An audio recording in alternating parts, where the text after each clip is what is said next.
جن لوگوں کو ایک یا دو ہی صورتیں یاد ہیں وہ لوگ نماز کس طریقے سے پڑھیں، کیونکہ بہت سارے لوگ ایسے ہیں کہ جن کو زیادہ صورتیں یاد ہی نہیں ہوتی ہیں، بہت ہی 2-3 صورتیں یاد ہوتی ہیں، تو وہ کیا کرتے ہیں کہ ہر رکعت میں انہی صورتوں کو دہراتے رہتے ہیں۔ تو جن لوگوں کو کم صورتیں یاد ہیں یا ایک یا دو ہی صورت یاد ہے، انا اعطینا اور قل هو اللہ ہی یاد ہے، تو وہ لوگ کس طریقے سے نماز کو پڑھیں، کس طریقے سے نماز ان کی مانی جائے گی۔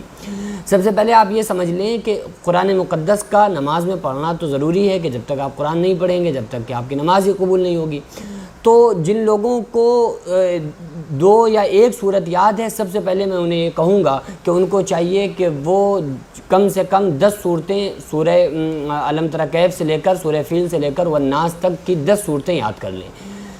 بہت زیادہ مشکل نہیں ہے، تھوڑی محنت کریں گے انشاءاللہ تعالیٰ یاد ہو جائے گا۔ لیکن اب پرابلم یہ ہے کہ یاد نہیں ہے تو اب کیا کریں؟ جب تک یاد نہیں ہو رہی ہیں تو جب تک کیا کریں؟ جب تک کس طریقے سے نماز پڑھیں، یا کچھ لوگوں کا ذہن کمزور ہے ان کو یاد ہی نہیں ہو پاتا ہے، تو وہ لوگ کس طریقے سے نماز پڑھیں۔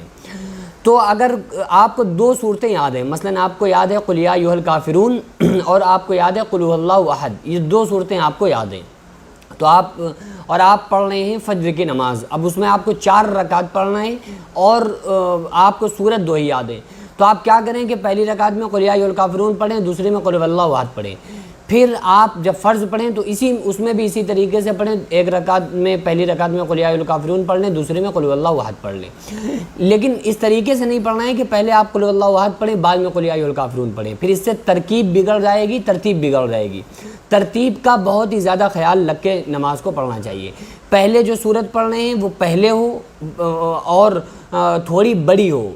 دوسرے کے مقابل تھوڑی بڑی ہو، اور جب دوسری رکعت میں آپ جو پڑھیں تو وہ پہلے کے مقابل تھوڑی چھوٹی ہو اور وہ صورت پہلی کے بعد والی صورت ہو۔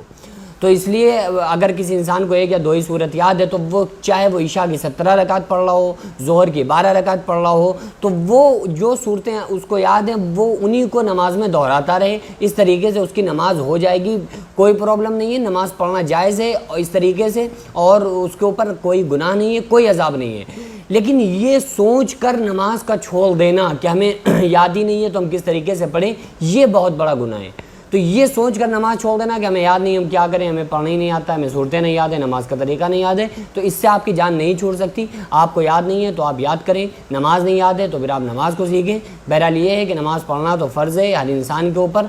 چاہے انسان کو کوئی پریشانی ہو، مصیبت ہو، لیکن جب بھی اس کے اوپر نماز فرض ہے، اس لیے نماز کی مکمل طریقے سے پابندی رکھیں۔ اگر 1 یا 2 ہی صورت یاد ہے تو اس کو ہی نماز میں بار بار اسی کو ہی پڑھتے رہیں، انشاءاللہ تعالیٰ آپ کی نماز مان لی جائے گی، آپ کی نماز میں کوئی پرابلم نہیں آئے گی۔